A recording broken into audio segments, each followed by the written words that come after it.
Hi friends, movie समझो में आपका स्वागत है। क्या हो अगर आप बिलियन डॉलर की लॉटरी जीतें और पूरा शहर आपके खून का प्यासा बन जाए। तो आइए इस इंटरेस्टिंग मूवी को देखते हैं। ये साल है 2030 और डिप्रेशन का दौर है।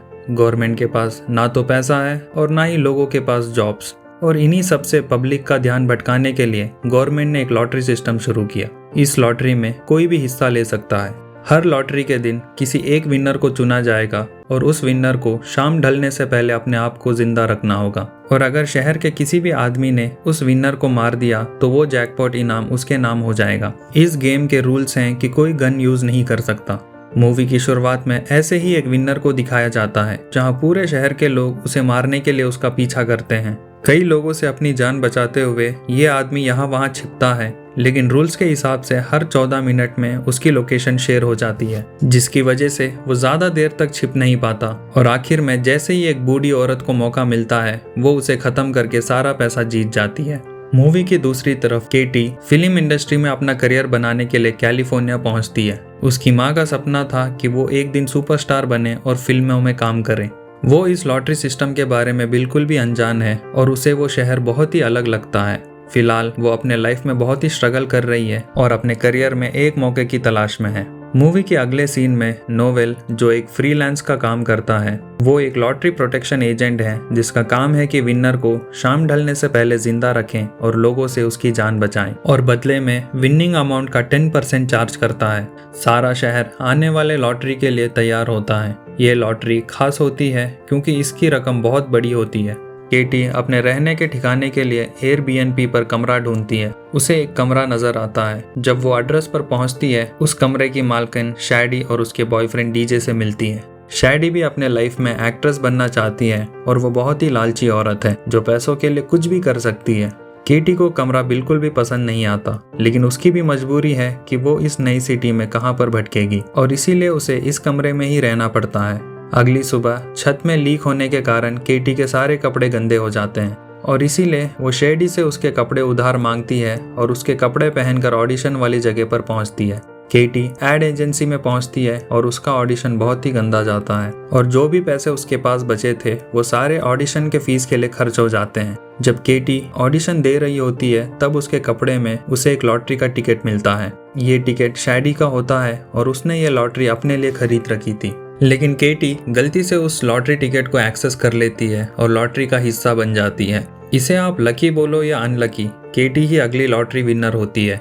केटी कुल $3.5 बिलियन जीत जाती है, लेकिन उसे शाम तक लोगों से बचना होगा। वहाँ ऑडिशन में जो भी लोग आए रहते हैं उन सबको पता चल जाता है कि केटी ही विनर है और लोग उसके खून के प्यासे बन जाते हैं। उसे समझ में नहीं आता कि इतने लोग उसके पीछे क्यों पड़ गए हैं और हर कोई उसे मारना क्यों चाहता है। वो कुछ हद तक अच्छी तरह लड़ती है, लेकिन जब पूरा शहर ही उसके पीछे पड़ जाए तो वो भी क्या कर सकती है। कुछ वक्त तक लड़ने के बाद वहाँ नोवेल की एंट्री होती है जो लॉटरी विनर्स को प्रोटेक्शन देता है। नोवेल केटी से अग्रीमेंट साइन करवाता है कि वो उसे शाम ढलने तक जिंदा रखेगा और बदले में उसे विनिंग का 10% अमाउंट देना होगा। नोवेल बहुत ही टैलेंटेड एक्शन हीरो से कम नहीं रहता। उसे देखकर ऐसा लगता है वो अपने काम में बहुत ही एक्सपीरियंस्ड है। नोवेल केटी को अपने साथ कार में बिठाकर उस जगह से निकालता है। केटी को बिल्कुल भी समझ में नहीं आता कि उसके साथ ऐसा क्यों हो रहा है। नोवेल उसे समझाता है कि वो आज की लॉटरी की विनर बन चुकी है और अगर जो कोई भी उसे शाम ढलने से पहले मार देगा उसे $3.5 बिलियन प्राइज मिलेगा।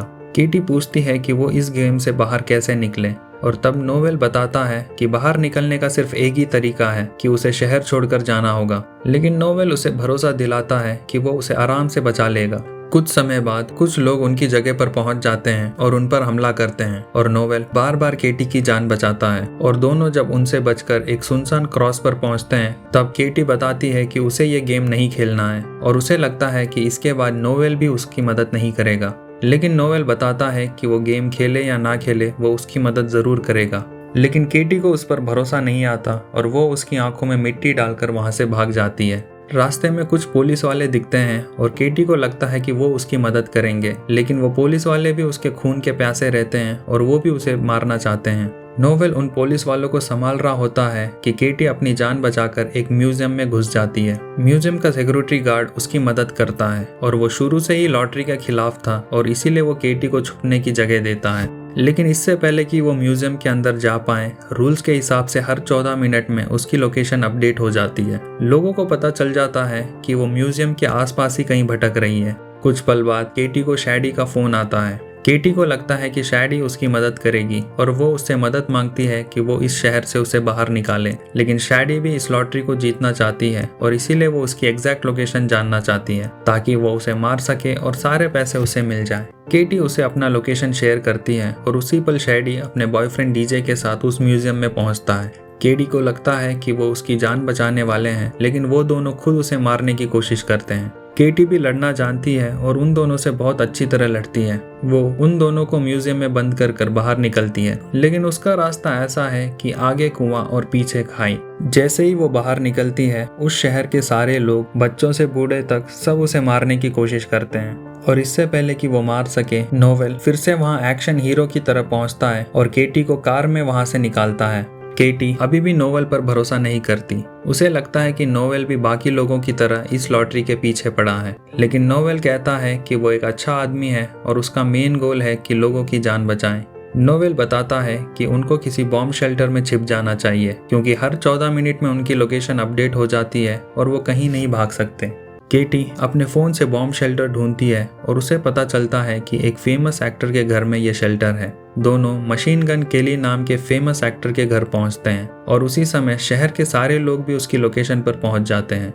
इतने सारे लोगों को देखकर केली घबरा जाता है और वो खुद बॉम्ब शेल्टर में छिपने की कोशिश करता है, लेकिन इससे पहले कि केली वहां छुप पाए, केटी उस पर बंदूक तानकर नोवेल के साथ अंदर चली जाती है और जाने से पहले बेहोश गन से केली को शूट कर देती है ताकि केली लोगों को उस बॉम्ब शेल्टर का पासवर्ड ना बता पाए।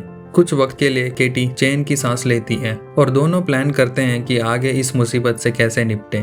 केटी और नोवेल बंकर से सीसीटीवी कैमरा से बाहर का नज़ारा देखते हैं। शैडी और कई लोग मिलकर दरवाज़ा तोड़ने की कोशिश करते हैं। शैडी को पता है कि इस बॉम्ब शेल्टर में घुसने का सिर्फ एक ही तरीका है और वो सिर्फ इसका मालिक केली जानता है और वो उसे उठाने की बहुत कोशिश करती है, लेकिन वो उठने पर भी नहीं उठता। तब शैडी प्लान करती है कि केली को स्विमिंग पूल में फेंक दे और जैसे ही केली स्विमिंग पूल में गिरता है, उसे होश आ जाता है और शैडी को उस बॉम्ब शेल्टर खोलने का पासवर्ड बता देता है। अंदर बैठे दोनों इस नज़ारे को देखते हैं और उनको पता चल जाता है कि वो ज़्यादा देर तक वहाँ टिक नहीं पाएंगे और इसीलिए नोवेल वहाँ की दूसरी प्रोटेक्शन एजेंसी का मालिक लुविस को फ़ोन करता है और उससे मदद मांगता है। लुविस वहाँ जितने भी फ़ोन हैं उन सब में शॉर्ट सर्किट करवाता है और जो कोई भी फ़ोन अपने साथ लाया होता है उनके जेब में या उनके हाथ में फ़ोन ब्लास्ट हो जाता है। लेकिन ये बात नोवेल को पता रहती है, इसीलिए वो अपना और केटी का फ़ोन दूर फेंक देता है। बाहर भीड़ में खड़ी शैडी भी उस ब्लास्ट से बच नहीं पाती और फोन उसके मुंह के पास फटता है जिससे उसका चेहरा बिगड़ जाता है और इसी बीच उन दोनों को भागने का मौका मिलता है। उनके लोकेशन पर लुविस प्रोटेक्शन एजेंसी के लोग पहुंचते हैं। उनको देखकर ऐसा लगता है मानो इस काम में वो बहुत ही प्रोफेशनल है। लुविस के आदमी उनको अपनी जगह पर ले जाते हैं। लुविस के हाई फैसिलिटी एरिया में केटी की मुलाकात लुविस से होती है। केटी बताती है कि उसको ये लॉटरी खेलना नहीं है और वो बस शहर से बाहर जाना चाहती है, लेकिन लुविस बताता है कि वो इस सिटी का सबसे बेस्ट प्रोटेक्शन एजेंसी है और वो उसकी जान आराम से बचा सकते हैं, लेकिन उसकी जान बचाने के बदले में उसे अपनी लॉटरी अमाउंट से 30% अमाउंट देना होगा। केटी के पास कोई और ऑप्शन नहीं रहता और वो लुविस के साथ ये एग्रीमेंट साइन करती है, लेकिन उसकी शर्त रहती है कि उस 30% अमाउंट में नोवेल का भी हिस्सा होना चाहिए क्योंकि सुबह से उसी ने उसकी जान बचाई है और वो भी इसी नाम का हकदार है।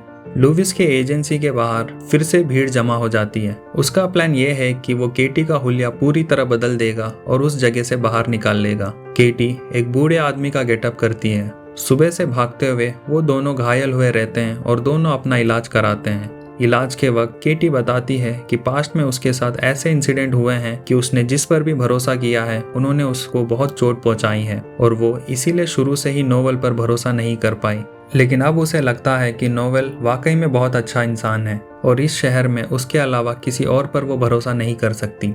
नोवेल बताता है कि इससे पहले लुविस एजेंसी ने जिस किसी को भी सर्विस दिया है उसने उनको लॉटरी के दिन के बाद कभी नहीं देखा और उसे ऐसा लगता है कि लुविस अपने क्लाइंट्स यानी लॉटरी विनर्स को मारकर सारा पैसा रख लेता है और दोनों समझ जाते हैं कि उन्होंने उसके लिए भी यही प्लान किया है। लुविस वहां पहुंचता है और केटी को उसके साथ कार में चलने के लिए कहता है। नोवेल जानता है कि अगर केटी उस कार में बैठी तो इसके बाद वो उसे कभी नहीं देख पाएगा और इसीलिए नोवेल लुविस के आदमियों से लड़ता है और उस फैसिलिटी के इमरजेंसी गेट्स को खोल देता है। जो भी भीड़ गेट के पास खड़ी थी सब अंदर घुस जाते हैं और इसी बीच में नोवेल और केटी को वहां से भागने का मौका मिलता है और जैसे कि केटी का हुलिया बदल चुका है, लोग भी उसे पहचान नहीं पाते। नोवेल केटी को आगे भागने के लिए कहता है ताकि वो पीछे रुककर बाकी लोगों को रोक सके। केटी कार में छुप जाती है। लुविस के सारे आदमी उसे ढूंढने के लिए उसका पीछा करते हैं और इंटरनेट पर यह अनाउंस होता है कि अगली लोकेशन आखिरी बार शेयर की जाएगी और अगर केटी ने अपने आप को कुछ और पल जिंदा रखा तो वो ही इस लॉटरी की विनर होगी। और इसी बीच कुछ लोग केटी के फैन भी बन जाते हैं और उसको जीतते हुए देखना चाहते हैं। लुविस नोवेल को बंदी बना लेता है और केटी को वीडियो कॉल करता है और सरेंडर करने के लिए कहता है और धमकी देता है कि अगर वो बताए हुए जगह पर समय से पहले नहीं पहुंच पाई तो नोवेल को मार देगा। सूरज ढलने में अब सिर्फ 16 मिनट बचे हैं। केटी नोवेल की जान बचाने के लिए लुविस के बताए हुए जगह पर पहुंचती है। वो लुविस से नोवेल को रिहा करने के लिए कहती है और धमकी देती है कि अगर उसने ऐसा नहीं किया तो वो अपने आप को ही मार देगी, जिसके बाद लॉटरी का पैसा किसी को नहीं मिलेगा। लुविस पूछता है कि वो नोवेल के लिए अपनी जान क्यों दे रही है और उसे मिले हुए तो सिर्फ 2 या 3 घंटे ही हुए होंगे। केटी बताती है कि इस सिटी में हर कोई सेल्फिश था और नोवेल ही एक ऐसा आदमी था जिसने उसकी परवाह की। लुविस नोवेल को छोड़ने के लिए अग्री करता है और जैसे ही केटी लुविस के हाथ में गन रखने वाली होती है वो उसे जोर से लात मार देती है और इसी बीच नोवेल कहता है कि अब सूरज ढलने में सिर्फ आखिरी 14 मिनट बचे हैं और उसे अपनी जान बचाने के लिए कहता है। और इसी पल केटी की लोकेशन आखिरी बार सबको शेयर की जाती है। शहर के सारे लोग उस जगह पर पहुंचते हैं और इनमें वो भी होते हैं जो केटी को जीतता हुआ देखना चाहते हैं। नोवेल इस भीड़ में लुविस से लड़ता है। पूरे थिएटर लोगों से भर जाता है और हर किसी का मकसद सिर्फ केटी को मारने का रहता है। वहां लुविस के आदमी भी पहुंचते हैं। केटी लोगों से बचने के लिए स्टेज के ऊपर वाले हिस्से में चढ़ जाती है। लुविस भी ऊपर स्टेज पर पहुंचता है। लुविस और केटी के बीच में लड़ाई होती है। दोनों कुछ समय तक लड़ते हैं और केटी अपने आप को बचाती है। नोवेल नीचे से बताता है कि लॉटरी खत्म होने में सिर्फ 1 मिनट बचा है। लुविस केटी को मारने ही वाला होता है कि केटी उसके कमर में लगे ग्रेनेड का पिन निकाल देती है और ऊपर स्टेज पर ब्लास्ट होता है जिसमें लुविस मर जाता है। केटी भी ऊपर स्टेज से नीचे गिरती है, लेकिन नीचे इंतजार कर रहे कुछ जेन्युइन फैंस होते हैं जो उसे गिरने पर पकड़ लेते हैं और उसकी जान बचाते हैं और इस लॉटरी को केटी जीत जाती है। केटी बताती है कि वो नोवेल को 10% नहीं बल्कि अपने हिस्से का 50% देगी, लेकिन नोवेल इसे मना कर देता है क्योंकि उसने उसकी जान बचाई थी। केटी उससे रिक्वेस्ट करती है कि वो उसके साथ ही रहें और दोनों लॉटरी के पैसे साथ में खर्च करें।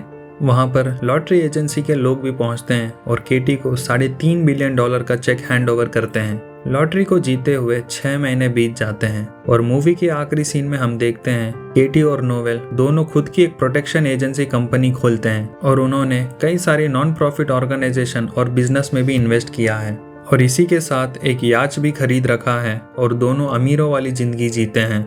इस लॉटरी के गेम के बाद पूरे शहर में वो और भी फेमस हो जाते हैं। मूवी यहाँ खत्म होती है और अगर आपको ये वीडियो पसंद आए तो लाइक करें, सब्सक्राइब करें और कमेंट करके बताएं कि आपको ये कैसी लगी। मिलते हैं अगले हफ्ते।